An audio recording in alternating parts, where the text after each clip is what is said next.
Stop calling a kafir. It's only an Arabic word for non-Muslim. Hope that answers the question. Yes, brother. Satyapal Malani Ullasnagar. I think Dr. Zakir is playing with words. It's jugglery of words only. Islam divides peoples of the whole world in two.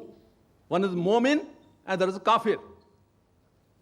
Definitely we don't believe and trust in many things which Islam says. So this brotherhood of universal brotherhood is not possible what Islam wants to enjoin upon us. Islam only creates divisive forces. Even we can know Shias, Sunnis and 70 other castes in Islam itself. I'm putting the question. No problem. Universal, Islam cannot give universal. It's only Hinduism which can give universal brotherhood.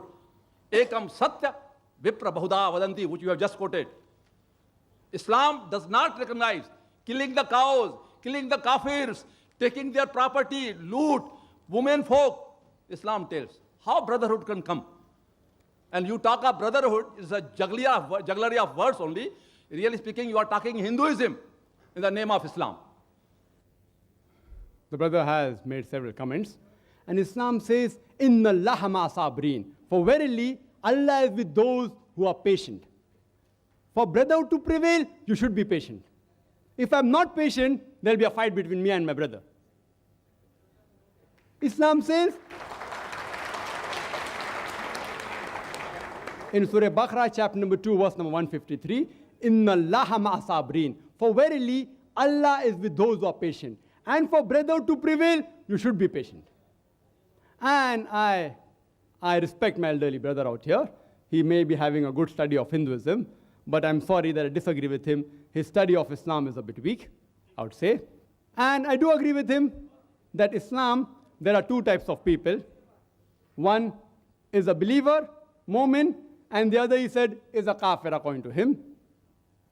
In every religion, there are two types of people. Even in Hinduism, a Hindu and a non-Hindu. In Christianity, Christian and non-Christian. In Judaism, a Jew and a non-Jew. In Islam, a Muslim and non-Muslim. So where does Islam differ? And I'm not here to criticize Hinduism. I'm not here to criticize Hinduism. But since you're a learned speaker, I would like to speak on Hinduism because I am a student of comparative studies. I've read the Vedas, I've read the Upanishads. But if just for a small comment, according to the Vedas, it mentioned that the humankind has been created from 4 parts of Almighty God. From the head, it is the Brahmin. From the chest is the Kshatriyas. From the thigh is the Vaishyas, the business class. And from the feet is the Shudra, caste system. I'm not here to comment on these, brother. I wouldn't like to. I wouldn't like to hurt the feelings of my Hindu brother. Islam doesn't agree with that. I didn't comment on those things. I didn't criticize any religion. I didn't say that this religion is wrong. But you, if you know your Veda very well, you should testify to the audience. Doesn't the Veda say that from the head you have the Brahmins, from the chest you have the Kshatriya, from the thighs you have the Vaishya, the business class, learned class, warrior class, business class, Shudras. The Shudras are supposed to be downtrodden.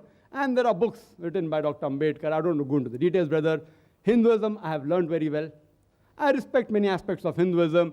Certain aspects, I don't agree. I have to say because they have forced me to say.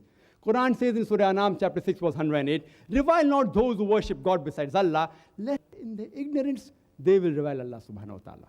What I spoke is the positive aspect of Hinduism. That is, they believe in the concept of one God. Regarding a question that, the Muslims, they keep on killing people, they keep on killing cow, you said, correct? You said that. See, every allegation requires an answer. Time doesn't permit. I'll just pick up a few. Any other, you can come next and ask. I'm here to clarify the misconception. It's my pleasure. Only if I clarify the misconception will the person understand Islam better. Therefore, in our sessions, we always have a question and session. And we welcome. When anyone criticizes us, I love it. Or more a person criticizes and more is logically convinced, will he understand Islam better? That's what I do. Islam said, spread the message of truth. with hikmah. The Quran says in Surah Nahl, chapter 16, verse 125, "Udu ila sabili rabbika bil hikmah wal ma'zitil hasna wajadalum billati ahsan." That is, invite all the way of thy Lord with wisdom and beautiful preaching, and argue with them and reason with them in the ways that are best and most gracious. Regarding the concept of can we have non-veg, talking about killing cows, etc. And there are many non-Muslims who say, you Muslims, you all are ruthless people, you all kill animals. Just for your information, brother, a Muslim can be a very good Muslim even by being a pure vegetarian. It's not compulsory that he should have non-veg to be a good Muslim. But since the Quran says in several places, you can have the cattle, why we shouldn't have?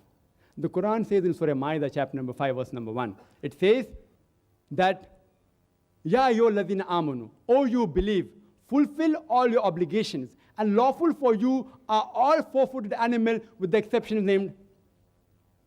Quran says in Surah Nahl, chapter number 16, verse number 5, that Allah has created for you cattle, which are His signs. From it you derive warmth, and there are various benefits in it, and of the meat you can eat. Quran repeats this in Surah Mu'minun, chapter 23, verse 21. You can eat the meat of the cattle. In non-veg, there are doctors available here, even I'm a medical doctor. It's rich in protein. It's rich in iron. And it's very nutritious. In the other food, the level of protein which you get in non-veg, you cannot get in any other vegetarian food. Soya bean, which is supposed to be the best form of protein in vegetable, it comes nowhere close to the non-veg protein. And regarding the concept of killing of cows, if you read the Hindu scriptures, I'm not here to criticize any religion, but brother asks a question, I have to speak the truth. It permits a person to have non-veg. If you read the Hindu scriptures, the sages and sons, they had non-veg. They even had beef. It is later on, due to the influence of the other religions, like Jainism, etc., that people were being influenced in the philosophy of ahimsa, of not to kill animals, that they accepted this philosophy in their way of life. Otherwise, Islam is also for animal rights. I can give a talk only on animal rights. Islam is the religion which says that do not overburden the animals, treat them nicely, give them food. But when required, they are even created for food. If you analyze the other religions which believe in this philosophy, that you should not have non-veg, the philosophy was based on the concept that you should not kill animals because they're living creatures. Therefore, having non-veg is a sin. I do agree with them. If any human being can live in this world without killing a single living creature, I would be the first one. The universal brotherhood in Hinduism is that every living creature is your brother. Every living creature, irrespective whether it's an animal or a bird or an insect.